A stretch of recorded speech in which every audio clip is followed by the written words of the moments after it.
it's not sustainable to assume like one synchronous blockchain will serve the entire web. That's ridiculous. Like you can't assume. It's like assuming like one server will serve the entire internet. This episode of Empire is brought to you by Thales Markets, an options platform on Arbitrum and Optimism that gets you exposure to crypto in the simplest way possible. They've made it as easy as simply choosing up or down. You'll hear more about Thales later in the show. All right, everyone, welcome back to another episode of Empire. We have Mustafa, the co-founder of Celestia, Preston, co-founder of Sovereign Labs. Preston, Mustafa, welcome to Empire, guys. Hello. Good to be here. Good to have you guys here. Fun time to be doing a conversation on rollups. There is, for anyone who's been reading John Charbonneau, there's a big debate this week on basically just what defines a rollup, ignited by the two John Charb pieces. And I think my knowledge has basically, if you've ever seen that chart where it's like you think you know everything and then you realize you know literally nothing and then you slowly build back up from there. I think I'm at the point of realizing I know literally nothing. So I think what would be helpful for me, at least, is like, let's start at the very top before we go deep. And so I think, Preston, I'll throw this first question to you with just like, not even what is a sovereign rollup, but what is a rollup? And then we can go deeper from there. Yeah, okay. This is a great question. So James Prestwich is the guy who I think has maybe the best definition here. And his definition is that it's a virtual blockchain. So the idea is you have some additional state which the main rollup nodes don't agree on. So basically a rollup is some subset of the full nodes of the regular blockchain, the L1, keeping some additional state which the rest of the L1 nodes are not aware of. So really, if you take a step back, the idea is that you're running a new virtual blockchain on top of an existing blockchain. So you're inheriting consensus from some L1, but you're not inheriting their execution rules. So the great thing that gives you is that you can inherit what people typically call the security of the L1, meaning its consensus guarantees, without having the limitations that are imposed by the need for decentralization on the base layer. Two different types of rollups here. Well, maybe actually three. You have kind of the two big ones right now are ZK rollups and optimistic rollups. And then like you guys have kind of introduced sovereign rollups, but really specifically that's probably tied into the ZK rollups. I don't know how you bucket that, but maybe take us one level deeper and like, what are the two distinctions here? Sure. Yeah. And Mustafa, feel free to jump in here. I think Mustafa is the one who coined the term sovereign rollup. But broadly speaking, you've got optimistic and ZK, and that's about sort of technical implementation details of how the rollup state transition is proven to light clients. So taking one step back, you've got this blockchain, right? So it's a set of rules that has been socially agreed upon that you're going to run. And you say, whenever a transaction happens, we're going to say like check a signature. And if the signature is valid, then we'll transfer some money from person A to person B. Okay, so you've got these rollups with their logical state transition function. Now, anybody who's running a full node just implements those rules, and that's the end of the story for them. As soon as the transaction lands, they execute it, and they know what's going on. The distinction between optimistic and ZK is, okay, let's say that you can't afford to run a full node. So a good example is like you're an end user on a mobile phone, or maybe you're another blockchain that cares about the state of this rollup chain. How do you find out what the state is? So broadly speaking, there's two ways you can go about doing that. One is that you can just ask somebody, right? So this is an optimistic rollup. Somebody goes on the chain and they say, hey, I promise the state of the rollup currently is X. And I'm willing to guarantee that by putting up some money. And if anybody else is able to prove that the state of the rollup wasn't X, then they get my money. So it's a way to get an economic guarantee or a crypto economic guarantee that the state of the rollup is correct. All you need is the ability for one person to come in and basically fact check them. So as long as there's at least one honest guy who's watching, then they'll want to earn the money. So they'll keep the guy who's attesting to the state honest. So that's an optimistic rollup. The other thing you can do is a ZK rollup, which is just using fancy cryptography to prove that the state is something rather than doing this crypto economic game. So that's ZK versus optimistic. That's pretty orthogonal to the question of sovereign versus smart contract rollups. And this distinction is maybe more of a social distinction than a technical distinction. Again, Mustafa, feel free to jump in here. But broadly speaking, the idea is if you're a smart contract rollup, you've got some enshrined contract on a particular layer one. So a good example is like Arbitrum or Optimism. they have a special contract on the Ethereum base layer. And this contract is responsible for validating the state of the rollup and sort of telling Ethereum about it. And it's very deeply baked into their architecture. So most of the assets on Optimism and Arbitrum are actually bridged from the Ethereum base layer. In a sovereign rollup, the idea is that you don't have some special smart contract. Instead, every end user sort of decides the state of the rollup for themselves. And that means that there's less focus on bridging assets in and more focus on sort of native assets on the rollup. I want to double click on this idea of it being a social distinction rather than a technical one. I was reading a blog post on Celestia's site. So Mustafa, maybe I can throw this to you. It says, to not enshrine a settlement layer is primarily a social distinction rather than a technical one, which means that there is a social contract between the Rollups community, that the Rollups transaction validity rules are defined by the community rather than an immutable L1 contract. You got to break this one down for me.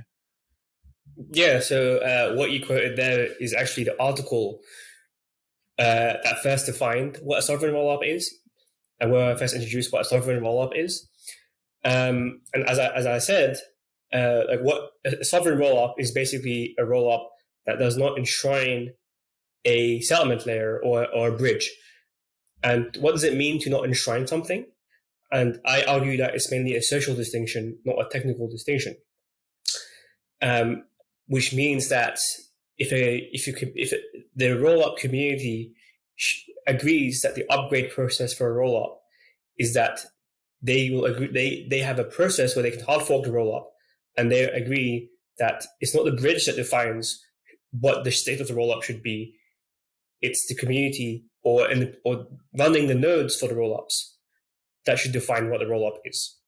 And that's kind of like playing into the recent debate: is the rollup the bridge, or is it the chain? And that's why, and the fact that I say it's a social distinction, like when I first kind of published that post, like Kelvin from Optimism thought it was kind of weird because he thought it's obvious. Like, of course, the node defines the chain, and he himself sees to some extent that the optimism chains can be sovereign rollups, and that kind of really plays into the fact that it is really a social distinction, more so than a technical distinction. Am I understanding it correctly in that a sovereign rollup is really technically not that different than like your typical ETH rollup, except that there's this social distinction that it's really what you're describing is it's about the community that decides on upgrades via forks rather than the bridged. Am I understanding that correctly? Yes, but there is also kind of like what we've been discussing recently, this idea of social sovereignty and technical sovereignty. So like in order to have that social distinction in the first place, you also need some form of technical sovereignty, which is the idea like you need that you can't to even have a concept for sovereignty to be useful. You need to have the ability for end users to run nodes that follow the rollup chain directly, not just via the L1, because on the L1 you obviously have a bridge contract to the rollup, and that bridge contract basically operates as a light node or light client for that rollup. And in many cases, people don't need to run a node for the rollup. They can simply run the L1 chain, and inside the L1 chain is a light client as a smart contract for that rollup. So you're kind of like implicitly, indirectly running a node for that rollup. And if you do that, it's not what I would describe as technical sovereignty. That's what we describe like as a smart contract rollup. But on the other hand, if we talk about a sovereign rollup, there needs to be the ability for users to follow the state of the rollup and get rollup block headers, not just by following the on-chain smart contract, but actually by connecting to some peer-to-peer network directly and downloading the blocks and checking for themselves directly that the rollup blocks are valid, whether it's for optimistic or for fraud proofs or ZK proofs. And that's what we refer to as technical sovereignty, and that's what Sovereign SDK allows for as well. Before we completely lose everyone who's not the like 120 people in this world who really cares about the distinction between rollups, why don't we actually zoom out even more? And we typically don't do this to kick it off, but maybe like let's go even more high level than this and just talk about like your vision, both of your like vision for the world and how crypto will look in maybe 3 to 5 years, and like why the hell it matters that like why are we talking about this? And maybe actually this is a good time to plug like Sovereign and Celestia. And like I think both of what you're building, to me when I understand both of what you're building, it's not things that are like incredibly imperative to today's crypto world, but will be very essential in the future crypto world. So maybe Preston, if I could ask you to first like describe your vision of the world in crypto in like 3 to 5 years, and then tie that back into like why this whole conversation about rollups and Sovereign Labs really matters. Yeah, absolutely. I'd be super happy to. So before we get too deep into this, one thing that's super important to understand is this notion of a trust zone. So broadly speaking, when you have a blockchain, you've got some set of miners or validators, some people who are in charge of defining what data is on that chain. And within one of those trust zones, so for the base chain and for any rollups that are defined in terms of the data on that chain, you're able to circumvent some limitations that you would run into if you tried to go across trust zones. So in technical terms, there's this problem called the asynchronous fair exchange problem. That's the problem we're interested in here, if you want to look into the technical details. But broadly speaking, if you're trying to bridge across different chains, you have this fundamental problem, which is like, let's say you've got tokens on Solana and you want to move them over to Ether, right? Now, what you want to do is you're going to lock them up on Solana, and then the Ethereum blockchain or some smart contract over there is going to look at the state root of the Solana chain, and it'll say, oh yeah, those tokens have been locked up, so it's safe for me to mint them on the Ethereum chain, and then you can use them over there. Okay, so the technical problem here is that those two things are in different trust zones, which means that if one of them hard forks, or if there's just some problem and the chain rolls back, then maybe that transaction no longer happened. So let's say that Solana somehow rolled back. Suddenly you've minted these tokens on Ethereum, but they're no longer locked up on Solana, and so you've just double spent your tokens. Okay, so across trust zones, this is a fundamental problem. There's no way around it. If the chain hard forks or rolls back, then the other chain is just straight out of luck. It's got these copies of the tokens that are not backed by anything anymore. So what that means is that you want to have large trust zones, right? You want a lot of different activities all happening within the same trust zone. So where I see the world going in the long term is that we'll have a few base layers that dominate. So maybe 3 to 5 is a good approximate number, who knows? But a very small number of base layers with their own validator sets. And then on top of those base layers, you want to be able to do all sorts of different things, right? So think of the internet. Imagine if there were only 2 different programs that you were allowed to run on a computer, right? That would make no sense. What you want instead is you want lots and lots of different computers running lots and lots of different programs that can be deployed in a permissionless way, and then they can all talk to each other. So the technical way we describe that is that you've got synchrony within your local machine. So you can access your hard drive, you can do computation. And then you've got asynchrony when you want to interact with somebody else. So let's say that you want to download a nice cat GIF from Pinterest, right? Your computer's going to make a call over the network, and that call might fail, but that means that you're decoupled from Pinterest. So if Pinterest goes down, your computer doesn't stop, right? So I expect blockchains broadly to play out in this exact same way. You'll have lots and lots of different chains doing lots and lots of different things, and they're all their separate little islands, right? They're all just doing their own particular business logic. They're not necessarily even aware of other rollups or other base layers, but they're all on these broadly shared trust zones. And that kind of gives you the best of all worlds, right? This way it can be totally permissionless to deploy a new chain. So if you need something that's not being offered by a current rollup, you can just make your own. In the same way that if you want something that's not available on a current website, you can just go and deploy your own website. But then you have the trust properties inherited from the DA layer. So again, speaking very broadly, we expect a few DA layers with hundreds or thousands or ideally tens of thousands of rollups all running on top and all able to communicate, but not communicating with each other all of the time. Mustafa, how does this align with your vision of the world? Yeah, so we share a very similar vision. Our vision kind of revolves around how we also saw the web develop. So there's a lot of analogies with how we see blockchains develop and how we saw the early web develop. So like when the web was first created, to create a website, you usually had to have your own physical server. And that's very similar to the early days of Bitcoin. It was like one application per blockchain. If you wanted to create a new application, you had to create a new blockchain. There was Bitcoin, which was the first application. It was money. And then there was other chains like Namecoin, Litecoin, Dogecoin, and so on and so forth. There was no ERC20s or anything like that. And then in the early days of the web, you had this idea of shared hosting providers. Like GeoCities is the early one, but you also had like DreamHost, Bluehost, and stuff like that. And parallel to that in blockchains is Ethereum. Ethereum came about and said, instead of creating your own chain for every single time, let's just create like a shared blockchain with a shared execution environment. Just upload your code and it will run on the same chain. We can share the same computational resources. It's very similar, analogous to the early web where we had shared hosting providers. You upload your code to GeoCities, DreamHost, or whatnot, and your code runs on the same server as like hundreds of other websites. You're sharing the same resources. But more recently, we realized that doesn't really scale well, and it has very many limitations. Like you're stuck with the same execution environment as that shared host gives you, or you're stuck with the Ethereum virtual machine. Like what if you want to experiment with new execution environments that are more scalable, like, Solana's virtual machine or Move or any other execution environment that supports parallel processing, or like there's people want to modify the EVM to add new opcodes that weren't possible before. So then the idea is like the evolution after shared web hosting providers was this idea of virtualization.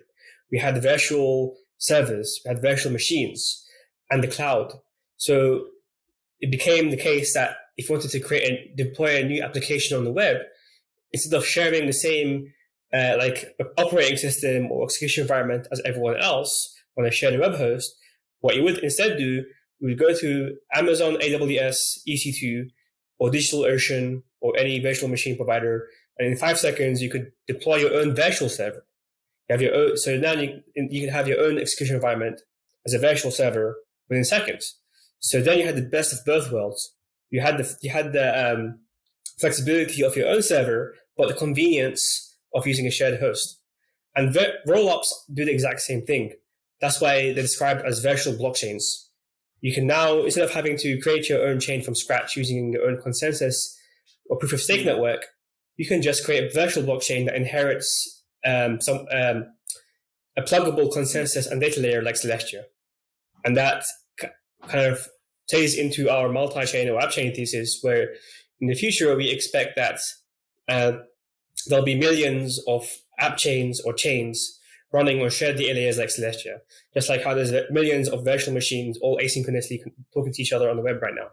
If I understand both of your visions of the world correctly, you both think that right now we have like DYDX has created their own app chain. You both think that there will be millions of apps who have created their own app chains. Is that a fair thing to say? Yeah, exactly. Completely, yeah. Okay. And these might be really dumb questions. Will all of these app chains be built on different L2s like the Optimisms and Arbitrums? Or Preston, that is actually what Sovereign Labs is building, in that like they will hopefully be built on something like a Sovereign Labs' SDK. Yeah, absolutely. That's our vision, is that most of these chains will need something custom. So the EVM is of course great, and there's a lot of reasons why you might want to use it. But it's also very limited in some fundamental ways. So one limitation is that it's extremely unfriendly to parallelism, which puts a limit on how much transaction throughput it can ever do. So if you need a super scalable app, EVM is probably going to be the wrong choice. Another big limitation of the EVM is that its transaction model doesn't allow for batching. So think of Uniswap today, right? If you want to send a trade on Uniswap, you are roughly guaranteed to get sandwiched if you don't use like a special MEV protection API, right? Because the EVM itself can't protect you from sandwiching. The only reason for that is that the EVM can't batch trades. So you could trivially build a version of Uniswap which didn't have sandwich attacks just by settling trades once per block instead of settling every transaction separately. and then everybody would get the same price. So there's no incentive at all to sandwich, right? That would mean suddenly your slippage tolerances could be way lower. Basically, it's just a fundamentally better version of Uniswap. The problem is there's just no way to implement it in EVM. And so that's going to be broadly the case for any particular choice of VM, right? Every virtual machine has to make different trade-offs, and some of them will be good for different applications. But for any particular application, like any particular VM is not the right choice. So you need flexibility, and things like, EVM stacks just can't give that to you. In the same way that it doesn't really make sense to have one canonical website that everybody can customize a little bit to run the app on, right? No, you just need to be able to write your own apps and serve them via the web. So that's what Sovereign Labs is trying to provide. Okay, so when I think about the three core tasks of a blockchain, it is executing transactions, achieving consensus on the transaction ordering, and then the DA layer, right? Guaranteeing the availability of that transactional data. What part of this, in a world, okay, let's use Uniswap, for example. Uniswap goes out, they build their own chain. What of those three things is happening at that app chain level? What is happening one layer below? What is happening still at Ethereum? What is happening here on Celestia? Maybe Mustafa, you could take this one. Yeah, so are you talking about a hypothetical example if Uniswap wanted to be an app chain rollup, for example? That's right. Yeah, so I guess DYDX is also quite a similar example, because DYDX used DocX, so DYDX itself was a rollup on Ethereum. But right. The way it would roughly work is you have the execution environment, and the execution environment is the rollup itself. So if it was a Uniswap rollup, for example, let's say you would create it using the Ethereum virtual machine, for example. And that would be an execution environment, and that rollup would post its block data to another consensus and data layer like Celestia, and what that does is Celestia would make the rollup blocks. It would give ordering over those rollup blocks to say which ones came first, so that there's objective truth to what the actual transactions are, and it would make them available. The data behind them available, so that if there's any fraud proofs, they can be generated, or if there's any misbehavior, it can be challenged with fraud proofs, for example. Okay.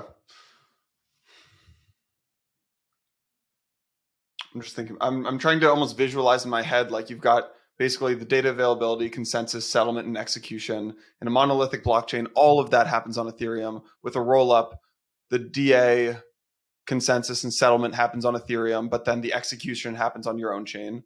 And then with something like a sovereign rollup, the DA and the consensus would happen with Celestia. Tell me if this might all be wrong, but I think the DA and consensus would happen with Celestia, and then the settlement and execution would happen on your own chain.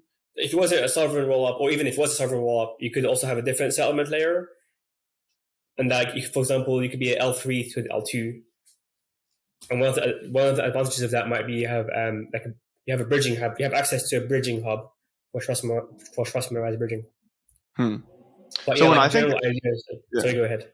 No, I was just gonna say I think when a lot of people still think app chains, they think Cosmos. But my understanding here now, getting a better understanding of this, is the Cosmos SDK is great, but the Cosmos SDK is meant to build L1s, which means that you then have to recruit your own validators. You have to get your own set of full nodes, etc. With a rollup, you inherit the security of the L1. So Preston, with what you're building with Sovereign, you're meant to build, I think, ZK rollup. So it just makes everything a little easier to get off the ground. I guess that's a question. Yeah, yes absolutely. No. Yeah. Okay. Absolutely. Yeah. Imagine if every time you wanted to deploy a website, you had to go and build a data center, right? Sure, there's lots of people who are interested in building data centers for you, but it's just a pain to actually go out and do it. So just use an existing trust zone. This episode is brought to you by Thales, a new frontier in simple on-chain options. Here's what you do. You choose an asset, a strike price, and the market you want to participate in, and that's it. With its powerful and capital-efficient AMM-based architecture, Thales is able to offer low fees, automated liquidity, and effective utilization of leverage with no funding rate and known payouts. They just launched this new UI. It's super clean. Step 1, you choose an asset. Step 2, you choose a strike date. Step 3, you pick a market and choose the USD amount. Getting exposure to crypto assets price action has never been easier because of Thales. So here's what you got to do. You got to go to thalesmarket.io, THALES market.io, thalesmarket.io. They're on Arbitrum and Optimism. Go play around. Choose a crypto asset, choose a strike date, pick a market, choose the USD amount. Bada bing, bada boom. Check out Thales Market. Good high level framing. Let's get back into the weeds a little bit. I think maybe the first place to talk about is guarantees. I don't know who to ask this question to, but like what guarantees are different with a rollup where you don't have this baked in, right? Or you don't have like this enshrined smart contract versus like an L1 where you actually have the enshrined smart contracts. I don't know who to ask that question to, but curious about the guarantees here. I mean, in theory, you should get the same guarantees. Interestingly, like Celestia used to be called Lazy Ledger. It's called, and the reason why it was called Lazy Ledger is because like it strips back a layer 1 to only the core components that a layer 1 needs to do to get all the guarantees that blockchain provides, which is provide a ordering over some set of data so that nodes can get what the final state of application is. So it's like as long as you have ordering and consensus, add ordering and data availability over some data, you get the exact same guarantees that any other chain provides. It's just that it's decoupled. Maybe tell me about like the end benefit here to the user. I'm assuming there's some sort of benefit like cheaper fees or faster confirmations if you're completely sovereign. But maybe tell me about like the why behind that and if I'm right about like that being the end benefit to the user if you are completely sovereign. Yeah. So going back to that conversation we had earlier, this is, again, primarily like a social distinction, not a technical distinction. Really, the whole concept of a settlement layer is not fundamental in any way. So the reason we have this concept of settlement is a historical accident where the first rollups were on Ethereum and people were thinking of them as like a way to do more execution of Ethereum things on a second layer, right? So then the idea is like, okay, if the second layer is really part of Ethereum, it has to settle to Ethereum. But fundamentally, like there's nothing about settlement layers baked into rollups. So a rollup is just a blockchain of its own. You can follow the rules of that blockchain completely independent from any other chain. And so you could imagine like having an L3, which has its data on L1, and then it has, quote, settlement to 2 different L2s. And there's no contradiction in terms there, right? The settlement layer is not a fundamental part. Really what a settlement layer is like, it's a social contract about, we think this chain is sort of important to the rollup in some way. So Ethereum is sort of important to Optimism and Arbitrum because pretty much all the assets from Optimism and Arbitrum are bridged over from the ETH base layer. But really like a settlement layer isn't really a thing. It's just a chain that you bridge to. Yeah, so then the question that you're asking is really like, what are the trade-offs involved in bridging from a rollup? And the answers there are fairly, implementation dependent, but broadly speaking, like running a bridge smart contract is a bit expensive. And so especially if you're a smart contract rollup, which has to sort of by social contract has to be updating this bridge frequently, then that can get quite expensive for end users. So let me be very concrete here. Like imagine that you are a Starkware, StarkX exchange or something. Your social contract is that you're supposed to settle your trades onto Ethereum, which means that you have to be posting ZK snarks onto Ethereum sort of as frequently as you can afford to. But verifying snarks on chain is very, very expensive. And so that translates into higher fees for end users. So if you remove this social contract, if you say, no, the rollup is sovereign on its own, and then we'll bridge back to Ethereum based on supply and demand, you can translate that into lower fees. So the way this works is you create your ZK snark, and you do that completely off-chain on your own peer-to-peer network, and you can send that snark to light clients right away. So end users can get finality in the minimum amount of time that it takes to generate a snark, which is usually like a couple of minutes. And then when you want to bridge, you can do that on the longer time frame that Ethereum forces you to use because of how expensive verifying snarks are. So I think concretely on Ethereum today, like Starkware rollups settle about every 8 hours or so. The reason for that is just gas pricing, right? It doesn't take Starkware 8 hours to make the snark. It's just that it's too expensive to verify. So if you separate those two components out, then you can reduce the time to finality for end users, but you can still have your bridge contract, your trust minimized bridge with Ethereum. So really, this is all just a product of sort of a bad mental model coming from the history of rollups, right? Like settlement layer is not an inherent part of a rollup. Just to make sure I fully understand that one of those pieces, Preston, is that because ZK, like Starkware, for example, is that because ZKs are so like cost intensive? Basically, they consume so much gas that this is so like if you're Starkware or StarkX or whatever, you won't actually post to the block. You won't actually post to the blockchain like every minute or every 10 minutes because that would be like far too expensive. So you'll do it every 5 hours or every 10 hours or something like that. And that becomes a problem if I'm a user, because if I'm looking at the chain, I don't actually see my transaction for maybe even several hours after it's posted, and a sovereign rollup would fix that. Is that correct? Yeah, exactly. Okay. So to be clear, Starkware could do the same thing, right? They could make their proofs and they could send them to users directly. The trouble with Starkware is that they don't post their transaction data on chain. They only post like state diffs, if I recall correctly. Mm-hmm. And so because the data is not settled on L1 until they post their proof, you really don't get finality. But if Starkware were to post their transactions on chain, then they could do this same trick where they make their proofs off chain and send them to users and then just settle or bridge every few hours. So Mustafa, tell me about your prediction for just, I guess, what happens with optimistic rollups here then, because it seems like with optimistic rollups, you need the fraud proofs, and with ZK, you don't. So it seems like optimistic rollups eventually get run over. Well, in theory, theoretically, like ZK rollups kind of like have better properties than optimistic rollups in the sense that you don't have to wait for fraud proofs. But I guess the main reason why people are using optimistic rollups right now is simply due to the high proving costs of proving certain computations in ZK rollups. Like, for example, if you want to create something in the EVM, creating a ZK EVM is very expensive. But like, hopefully, I'm kind of agnostic. I like both optimistic and ZK rollups. I'm very neutral, and but my hope is for ZK rollups, of course, to hopefully it will become more and more efficient in the future when it comes to proving these computations.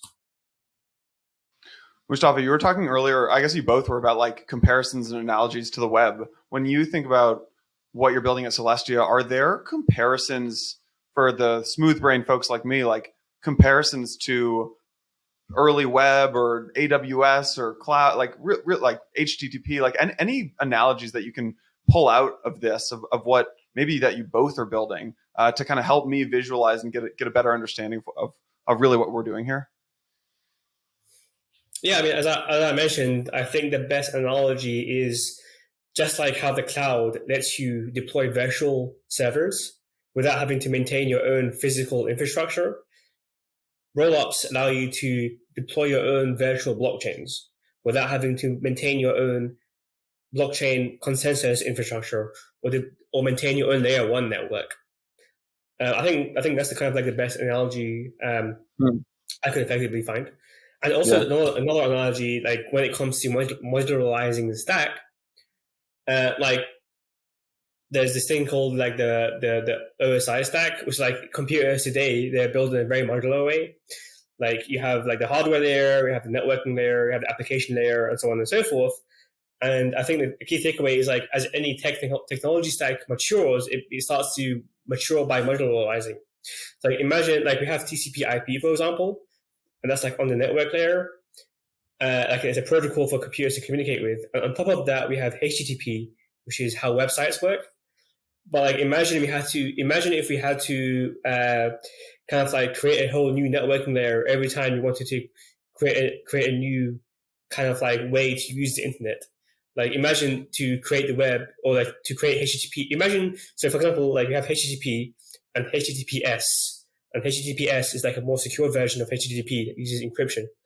But like imagine if in order to deploy HTTPS, we had to modify the entire networking layer of the internet and modify the actual routers and the actual like Wi-Fi chips and everything like that. Like it would take ages. And that's exactly like what we've been doing with IPv6 versus IPv4. Like we're running out of IP addresses, and there's IPv6, which increases the number of IP addresses, and that's basically taking like 2 decades to get mass adoption, because you have to modify like every Wi-Fi chip, like all the hardware, all the routers.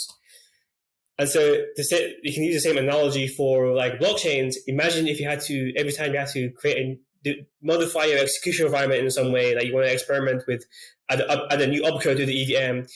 Imagine if you had to create a whole new layer 1 just to experiment with a new execution environment. Like it would be insane. And that's basically how we've been operating over the past 10 years. Like we've been stuck in this like loop, what I describe of like this monolithic layer 1 loop. Like every cycle, there's this new layer 1s that incrementally improve on the old layer 1s.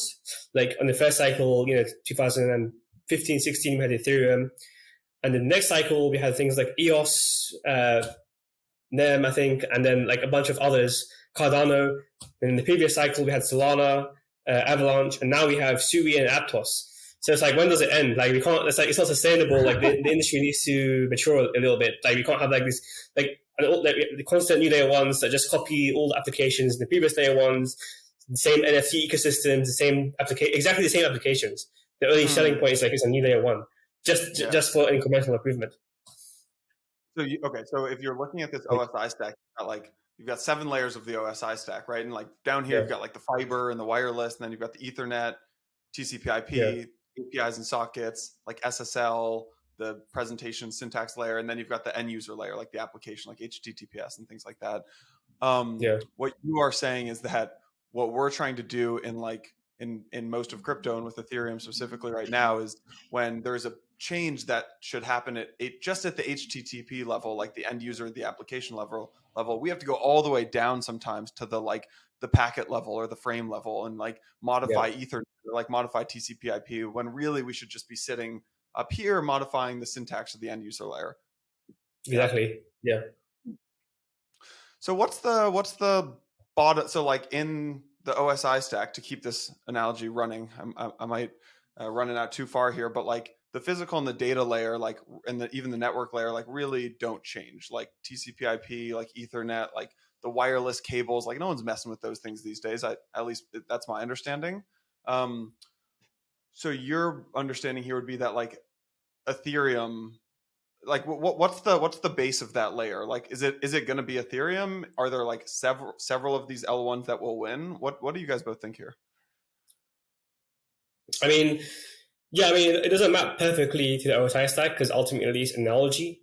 But like the way I view the stacks in a blockchain layer is I define layer 0 as social consensus. That's where it all starts. Like you have for layer 1 to have meaning, you need layer 0 social consensus to agree what the rules of the layer 1 is. And I see the layer 1 as the kind of data and consensus layer. And then layer 2 is the execution layer. And then on the layer 2, on the execution layer, on the layer 2 execution layer, you can have applications on top of it, which is like the layer above. Or we wouldn't describe them as layer 3s, but I would describe them as the layer above. You can, like, if you have an EVM, smart contract roll up on layer 2, you can deploy applications on top of it. Preston, would you agree with Mustafa on most of this? Yeah, I think Mustafa and I broadly agree on this thing. In crypto, we like to make distinctions of like L1, L2, and then now people are saying like L1.5, all of these things, right? Like a lot of this is sort of, it's stuff that's fun to debate over, but not super like inherently meaningful. I think the point that Mustafa made that I agree most strongly with is that social consensus is like layer 0, or like the most fundamental thing.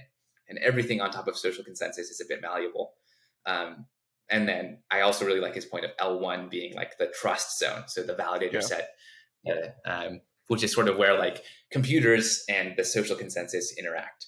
And then on top of that, you've got freedom, and you can stack things as high as you want to go. And it doesn't really matter, right? You're all within the same trust zone if you're sharing L0 and L1. When does, so both of you share this app chain thesis belief. When does all of this become a need, not a want? Is it in the next potential bull cycle where there's just a crazy amount of demand, and like when does all of this become a need, not a want? I think pretty much like yesterday, when Bitcoin and Ethereum fees, every single bull market, L1 fees skyrocket, and it's like, okay, we're not every single bull market. It's like, okay, crypto is not ready for mass adoption. So I think ultimately the ultimate lead is we need scaling, and that's why Ethereum is now doing a rollup centric roadmap. So like scaling is obviously one of the most important reason why we need this multi-chain or upchain thesis, because I think everyone, well, not everyone, like Solana isn't on the same page that it's not sustainable to assume like one synchronous blockchain will serve the entire web. That's ridiculous. Like you can't assume, it's like assuming like one server will serve the entire internet. But other than that, I think it's very important to enable app chains to break out of this layer one loop I described, where every time we want to make an incremental improvement to execution environment, we launch a new layer one. And it's not sustainable. It's not economically sustainable. At some point, like these layer ones are not going to be funded anymore. And so that's why I think it's also very important to have rollups. There's one more really interesting point here, which is that you frame this in terms of a bull market, right? Like when the next bull market comes, we're going to need all these app chains. I think that framing is very much indicative of the state of crypto. Like right now, you're sharing this single computer between the entire world. And so the only thing you can run on that computer is like the very highest value thing that you can think of. So if there was only one mainframe in the world, we would probably use that mainframe like to run NASDAQ or something, right? We would use it for something incredibly high value. But nobody wants to live in a world where like nobody has computers except for NASDAQ, right? So what we're building out is the infrastructure where suddenly everybody can have a computer at home. And it's too early to say exactly what people are going to do with those computers. Like people didn't necessarily predict Friendster and MySpace and Facebook and then TikTok and Instagram, right? But it's obvious from even where we're standing today that like there are a ton of applications for useful blockchains. In the same way that there are a ton of applications for home computers, even if you don't know quite what they are yet. And so I think, 10 years from now, we'll look back and we'll think it's kind of ridiculous that like activity was so tied to prices. Right? That's just an artifact of the fact that everything on chain is financial right now because chains can't support anything non-financial. So we're trying to build out that layer. And then, I think we'll see a lot of exciting things. You'll probably see gaming and social as early applications. But broadly speaking, the reason we need app chains is not just to scale finances, it's to enable interesting use cases that are just not possible with the limitations of blockchains today.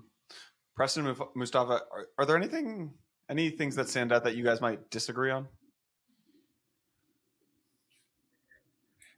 Well, I can't think of any right now, but I think we've had various disagreements about how we serialize certain data structures in like certain protocols. But I don't think there's anything like super fundamental. I think one thing that we disagree slightly on is where we see optimistic rollups fitting in the future. So we're both broadly fans of ZK and optimistic, but I'm more bearish, I think, on optimistic rollups in the long term than Mustafa is. So I'll tell you sort of why, and then Mustafa, feel free to push back. But the reason I'm a little bit bearish on optimistic rollups is that I think we have this shared vision of a future where you have tons and tons of different app chains, and they're not necessarily all aware of each other. So the thing with optimistic rollups is that they have a very weak assumption, right? They have an assumption that there's at least one honest person watching the rollup. Okay, but in a future where there's a million different rollups, maybe that assumption doesn't hold up anymore, because you might have some like I have a personal website that's a little draft that's available on a corner of the internet, but I don't think anybody has ever gone there via Google, right? Like I don't think anybody but me has ever seen this website. And so, but if your infrastructure assumes that like there's always going to be an honest person, so it's always safe to bridge back and forth with any optimistic rollup, that assumption might break in the future when we have, when blockchains are where the internet is today. So for that reason, I'm really bullish on ZK just because it gives you complete firm trust that nothing can ever go wrong. And so you can build simpler and more robust systems. Now, in the short term, I think optimistic has a great future because we're, a decade away from where we see this ending up. But I think that's one area where maybe we disagree slightly. Yeah, I mean, I think ultimately it depends on the scale you're talking about. Like I would say, having optimistic rollup app chains definitely allows you to get a lot more chains securely than like using your own layer one validator set as you have with Cosmos right now. Because of course, like having a honest minority assumption scales better than having an honest majority assumption. But of course, having a no honesty assumption and just verifying a proof directly scales even better. Sorry, even better. But yeah, I'm bullish both on optimistic and ZK rollups. And I think ultimately for ZK rollups, it's just a matter of reducing the proving costs. And it also kind of like plays a lot into the idea or the recent discussion of like what Optimism saying, which is like the rollup is not the bridge. So for example, like Optimism actually wants to also ZK prove their rollup. Like you could have multiple bridges. One of them is optimistic bridge, and another of them is like a ZK bridge. You can even have a pessimistic rollup that doesn't have either fault proofs or optimistic or validity proofs. You just have to run a full node. And interestingly, that's actually like how like people build applications on Bitcoin before Ethereum even existed. So like you could say Tether itself is a pessimistic rollup that uses Bitcoin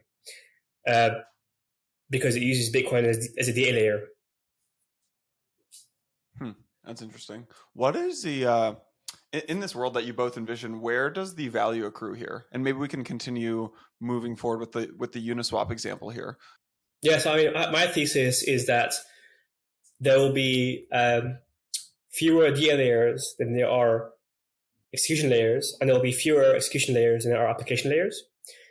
And my thesis is that the total value of the application layers will be greater than the total value of the layers below it. So for example, like the total value of the execution layers will be greater than the total value of the data layers. But the value of the biggest data layer will potentially be bigger than the value of the biggest application, for example, simply because there's less data layers than application layers on average, potentially. So it's kind of like similar to like how AWS provides infrastructure, but like the value of AWS is much larger than the average application built on AWS. But once you take all applications built on AWS on aggregate, they're probably greater in value than the value of AWS itself. That's kind of like my theory, but I'm not like strongly wedded to it. Preston, what do you think? Yeah, I think that's a very reasonable thesis there. So one interesting thing to think about is exactly this: where does the value accrue? I think you generally accrue value whenever there's scarcity, right? So if you're providing something that not many other people can provide, then you can accrue value from that. So DA layers will accrue value because being on a particular DA layer makes you part of the same trust zone, which means that you can bridge with other rollups in a trust minimized way. So for that reason, DA layers have sort of natural network effects, which means you should expect them to accrue value. You'll also see value accrual on app chains specifically, which are popular, because any popular app is going to have more demand than it can possibly supply, because there are limits to how much you can ZK prove, how much you can run on a single computer. And fundamentally, like the idea of a single chain is that it needs to be able to run on one individual full node. We don't currently have a good, robust way of mapping a single machine to a bunch of computers. So the peak throughput of an app is the peak throughput of a single laptop, basically, which means that any app is always going to have, basically a fee market emerge because more people want to interact with it than it can support. So this is actually a great reason why people should build app chains. If you're a token on Ethereum today, like if you're a popular app, you can launch like a governance token, but all of the fee revenue from your app accrues to the Ethereum validators. And the only way to make your token valuable is like either you have some, like social pump or something, right, which can happen, or you have to like try to wrangle some innovative way to like steal away the gas fees from Ethereum and make them accrue to your Rollup token. But if you launch as an app chain, then like it just happens. You immediately start accruing the value of your app to your app token. So it's a much nicer, much more natural way to align communities and to reward the people who are actually creating value. So like, Uniswap is responsible for something like 80% of the fees on Ethereum today. And the Uni token accumulates basically none of that, right? Until they enable the fee switch, it does accumulate none of that. And even then it will only, accumulate a small amount because much of Uniswap is actually happening at the gas layer. So that was a bit of a tangent, but broadly speaking, we expect DA layers and then application tokens to accrue pretty much all of the value. Huh. That's interesting. Because I was trying before this recording, I was trying to think of both of your business models, and I wasn't fully sure. I was trying to think of the business models and the moat, and I guess maybe I'll turn that into a question for Mustafa, which is like, how hard is it for an L2 or an L3 once they're using Celestia as the DA layer? Like, how tough is it for an L3 to move from one DA layer to another? And maybe there's a Well, the goal for similar. us, Yeah. yeah, Go I ahead. mean, we want it to be as easy as possible, even though that might seem contradictory to our goals. And we want to see like common DA interfaces, kind of like being developed in the industry. So, for example, we've even contributed like a modular DA interface to the op stack, because our goal, like, the Celestia only makes sense in a world where there is a modular blockchain stack, and to kind of like get to that, we actually need to make it possible to replace the DA layer. Because I don't think anyone wants to build in a walled garden. I don't think anyone wants to build an application on a specific piece of infrastructure without knowing that they have the flexibility to move somewhere else if they wanted to, and without doing a lot of work. And I think that's a major advantage of a modular stack. Like, if we create these common interfaces, then developers can have like a lot more flexibility and freedom and confidence. If they choose to pick a particular DA layer or execution layer, they know because they're using common interfaces, they can switch in the future if they wanted to. And they're not like building in a walled garden and stuck to a particular module. Yeah. And when you guys, I'm assuming you guys have done a bunch of like user conversations and customer conversations. Like when you talk to those folks, when you talk to potential apps who might go build their own L3, is there any conversation about like, hey, we might actually just run our own DA layer, or we might just build this in-house basically? Is that a conversation, or are they all like this idea of outsourcing it? They generally all like the idea of outsourcing it. I think some rollups have I know like ZK Sync, for example, wants to develop ZK Porter, but it really kind of like comes to fruition at least to the same extent that we're building a decentralized data layer. So, for example, like Arbitrum has any trust, but that's like a centralized data availability committee. Slackware has something similar, like a centralized data availability committee. And like we've been actually like talking to Slackware projects, and we're trying to work with Slackware to kind of like make it possible to deploy Slackware rollups or SlarkX rollups using Celestia as the layer. Because when we've talked to these SlarkX rollups, they don't like the idea of having a centralized data availability committee that's being provided by default. And so, like, if you want to do things properly and have a decentralized data layer, you can't just like wake up and decide to do it. Like, it's actually very, very difficult because you need to have decentralized validator set, but also you need to be credibly neutral. Especially for application specific rollup, they prefer building on a credibly neutral DA layer. Like, let's say Polygon had its own DA layer. Like, it's unlikely, for example, like Arbitrum would want to use Polygon Avail. And maybe that's part of the reason why Avail kind of span out from Polygon to its own independent project, so it can be more credibly neutral. Nice. Preston, let me just ask you then. I want to actually just learn a little more about this announcement. So like until now, it's been very tough for a developer to deploy their own ZK rollup. You guys just launched this SDK to do this. Is this something that folks can use today? Is this something that's like here but coming soon? Tell me about the SDK that you guys just launched. Yeah, absolutely. So Sovereign, broadly speaking, is building a toolkit for building rollups. So we were talking about this analogy of like the OSI stack earlier. Imagine that every time you wanted to launch a new web app, you had to like build your own HTTP server, and then you had to like write your actual application logic in assembly by hand. That's basically where we are with rollups today. Like every single rollup team has their own full node implementation, and they've got a full-time set of engineers who are just building this full node. And then on top of that, they've got like PhD cryptographers who are handwriting circuits to like in a very specialized way to encode the application logic of the ZK rollup. And that's just never going to be sustainable or scalable, right? So what Sovereign is doing is we're building a toolkit where you get your full node implementation totally for free. And you can write your business logic in a normal programming language that lots and lots of developers know how to write. And then we generate all of the snark machinery for you. So suddenly, instead of having to like recruit a whole team of people, you can launch your own rollup in just a few hundred lines of code. So we have demos of this today. Now we just launched our alpha, and the alpha is basically like, hey, for the first time, Sovereign has enough features that you could actually use it to build an application with. The alpha is definitely an alpha release. Like there are security problems that we know of. There's lots of performance improvements that are coming down the pipeline. But this means basically like for the first time, you can deploy a rollup on Celestia with just a couple of lines of code, and you can fully customize its behavior. Like you can use accounts, you can use UTXOs. If you want to deploy a full virtual machine, you can do that. If you want to have an app-specific rollup, you can do that. So that's our alpha release. It's the first time that Sovereign has enough features that like it actually runs and you can use it.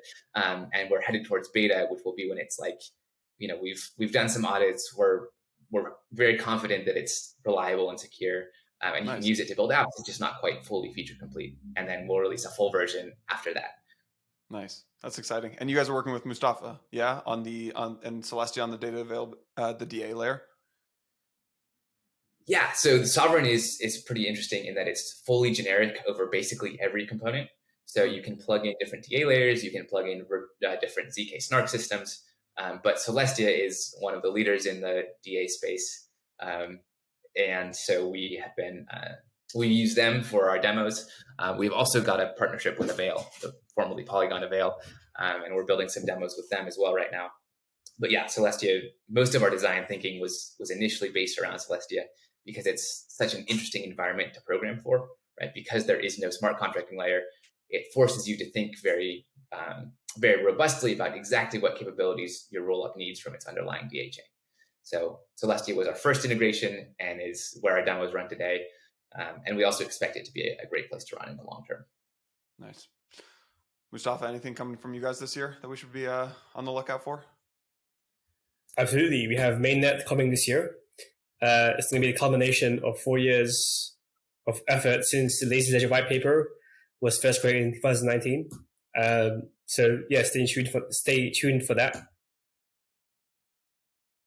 Amazing. Exciting. All right.